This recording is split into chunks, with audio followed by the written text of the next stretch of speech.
आपके सामने एक ऐसा मुद्दा लेकर आया हूँ जो फिलहाल में हर किसान के लिए टेंशन देने वाला मुद्दा है, जो है लंपी स्किन डिसीज़, जो महाराष्ट्र में काफ़ी ज़्यादा पैमाने में पशुओं में फैल चुका है। आज हम इस वीडियो के माध्यम से देखेंगे कि ये जो डिसीज़ है तो ये कहाँ से शुरू हुई थी और इसके लक्षण क्या है, इसका ट्रीटमेंट किस तरह से किया जाएगा, इसी मुद्दे पर हम आज बात करते हैं। सबसे पहले हम देखेंगे 1929 में जाम्बिया, साउथ अफ्रीका का ये देश है, सबसे पहले पशुओं में इस तरह की बीमारी जाम्बिया देश में सबसे पहले पाया गया है। फिर धीरे धीरे वो वहाँ से फैलते हुए पूरे साउथ अफ्रीका में ये बीमारी फैल चुकी थी। 2015 में ये बीमारी ग्रीस, रशिया, कजाकिस्तान यहाँ पर पाई गई और भारत में 2019 में ओडिशा, ये भारत का सबसे पहला ऐसा स्टेट है जहाँ पर 2019 में लंपी स्किन डिसीज़ जानवरों में पाई गई है। अब ये डिसीज़ जो है, जिस तरह से वो जानवरों के स्किन में गांठें आती है, वो एक तरह के पॉक्स होते हैं, उसे हम आम जबान में माता या चेचक कहेंगे। और ये जो विषाणु होते हैं, ये होते हैं कैप्री पॉक्स नाम के ये विषाणु होते हैं। ये खास करके बकरी और भेड़ में नहीं पाए जाते, गाय में होते हैं। गायों के मुताबिक ये भैंसों में काफ़ी कम प्रमाण में पाए जाते हैं। जो पशु जो संक्रमित हो रहे, इसमें भैंस की संख्या जो है बहुत ही कम है।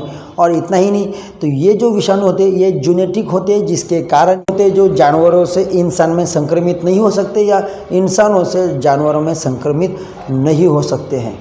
फिर हम देखेंगे ये कैसे फैलता है, इसका फैलाव जो है वो कैसा होता है। सबसे पहली बात कि कोई गाय अगर संक्रमित है तो उससे होने वाले बछड़े को, कोई जानवर अगर संक्रमित हो चुका है लंपी के कारण, उस पर अगर मच्छर या मक्खी अगर बैठती है तो उन मच्छर और मक्खी से भी यह फैलता है। अगर निरोगी पशु अगर बाधित पशुओं के संपर्क में आया तो मीन्स एक आधा जानवर निरोगी और वो लंपी स्किन डिसीज जिस पशु को हुआ है उसके अगर संपर्क में आया तो 100% उसे हो सकता है। जिस पशुओं को लंपी स्किन की बीमारी हो चुकी है उस पशु के खून और पस के कारण भी यह फैलता है।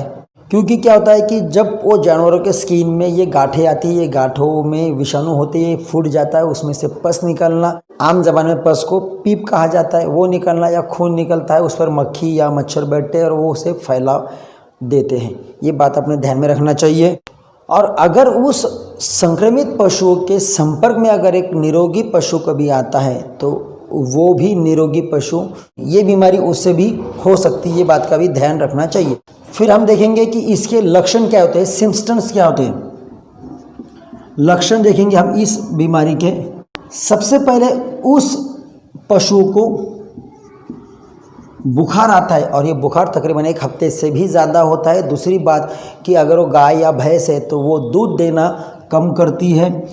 नंबर 3, वो पशु अपना चारा यानी खाना भी वो कम खाता है। नंबर 4, उसके मुंह, आँख, नाक में से पानी बार बार आना शुरू हो जाता है। और ये सब लक्षण 8 दिन के दिखने के बाद में फिर उस जानवर के शरीर में आपको गांठें दिखना शुरू हो जाती है। ये 5वां है। इस बातों का अपने ध्यान रखना चाहिए। और फिर अब ये बीमारी हो चुकी तो फिर उसका ट्रीटमेंट किस तरह से किया जाए, उसका इलाज भी ज़रूरी है।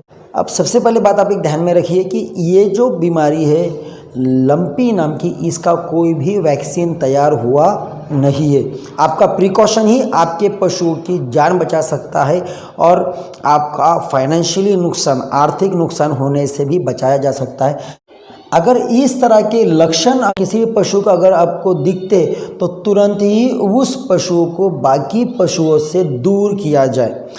मीन्स जिस तरह से कोरोना में हम करते हैं कि अगर कोरोना के लक्षण अगर किसी इंसान में दिखते हैं, व्यक्ति में दिखते हैं, तो हम उसे क्वारंटीन करते हैं। इसी तरह आपको भी ध्यान में रखना है कि इस तरह के अगर लक्षण अगर दिखते हैं तो उस पशुओं को आपको बाकी निरोगी पशुओं से दूर रखना है। दूसरी बात कि आपको एक बात ख्याल में रखना होगी कि आपको ऐसे जगह से पशु नहीं खरीदना है या ऐसे इलाके से पशु बिल्कुल नहीं खरीदी करना है जहाँ पर इस तरह की जो बीमारी है उन पशुओं को हुई हो।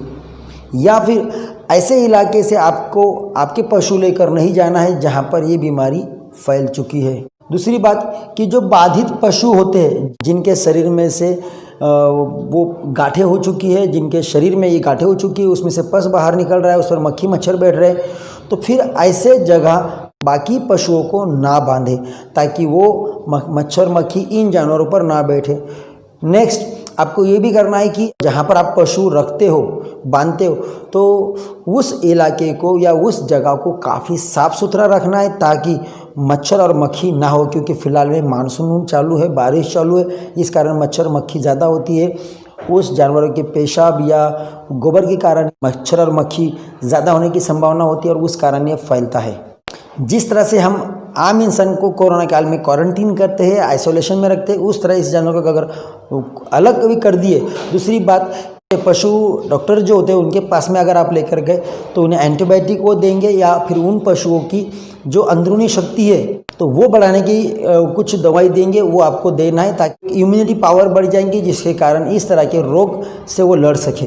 तो दोस्तों इस वीडियो के माध्यम से हमने आपको जो बताया तो आप ज़्यादा से ज़्यादा इसे शेयर कीजिए, लोगों तक ये जानकारी पहुंचाइए और साथ में हमारे चैनल को सब्सक्राइब कीजिए। इसी तरह से आपके सामने इन्फॉर्मेटिव वीडियो हम लेकर आएंगे, फैक्ट वीडियो आपके सामने लेकर आएंगे। अगले वीडियो तक जय हिंद।